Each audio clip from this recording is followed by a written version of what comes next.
I'll ask for your autograph because I don't really ask for autographs much, but you deserve that. You really are something. Everybody's talking about this. And I look forward to having you in the Oval Office at the White House, and we will celebrate your incredible achievements and triumphs. This is big. This is really big stuff. The whole world is talking about it. I'm going to be giving you a big salute on behalf of the American people and beyond that.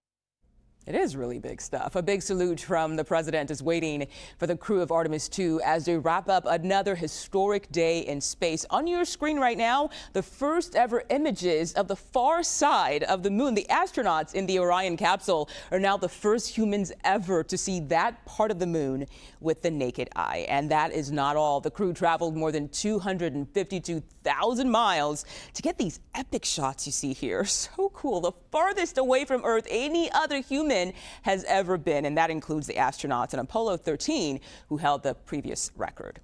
So I am joined right now by CBS News space consultant Bill Harwood, who is live at the Johnson Space Center in Texas. And also with us is MIT professor of the practice of aerospace engineering and former NASA astronaut Jeffrey Hoffman. Jeffrey, thank you so much for joining us. Thank you to Bill Harwood as well. We really appreciate your time.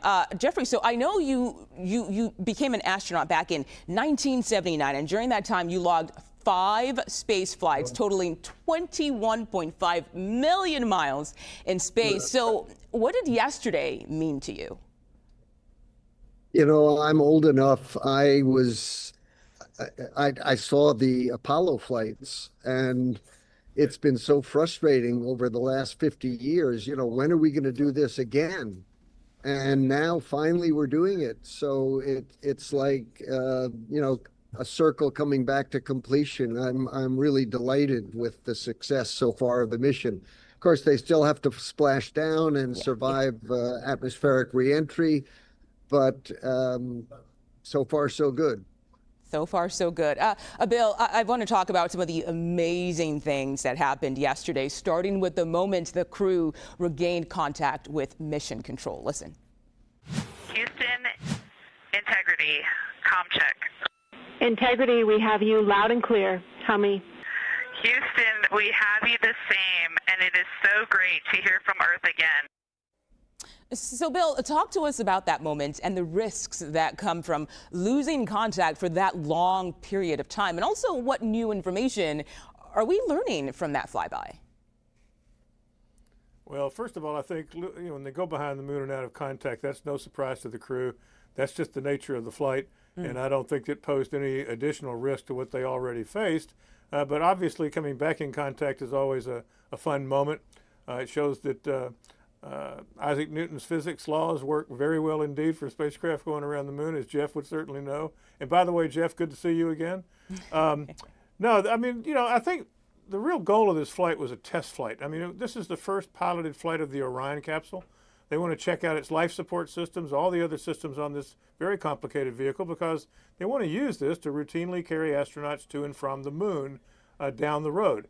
So I would look at that as the first priority, but the science is certainly interesting. You know, satellites have mapped the moon in great detail, but the human eye brings nuances that cameras don't yet capture. But having said that, looking at some of the photos they've sent down of that Earth-set picture, and they got to witness a solar eclipse in space, I mean, those were spectacular.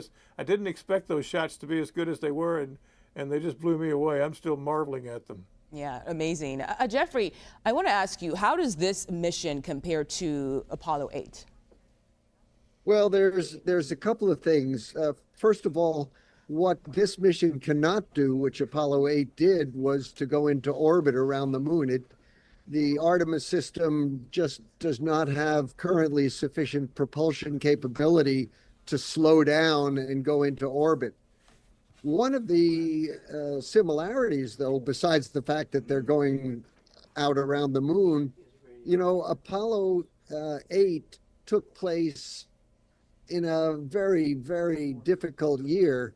There was that famous letter to NASA from somebody who said, "Thank you, NASA, for saving 1968," because Apollo 8 was one of the few good things that happened with all the assassinations and riots. And here we are, you know, similarly in a pretty tough time, both in our country and the world. Yeah. And yet Artemis is one of the really good things that's happening now. So I look at that as a similarity with Apollo 8. Wow, yeah, that's a perspective I wouldn't have thought of, but you were very right on that one.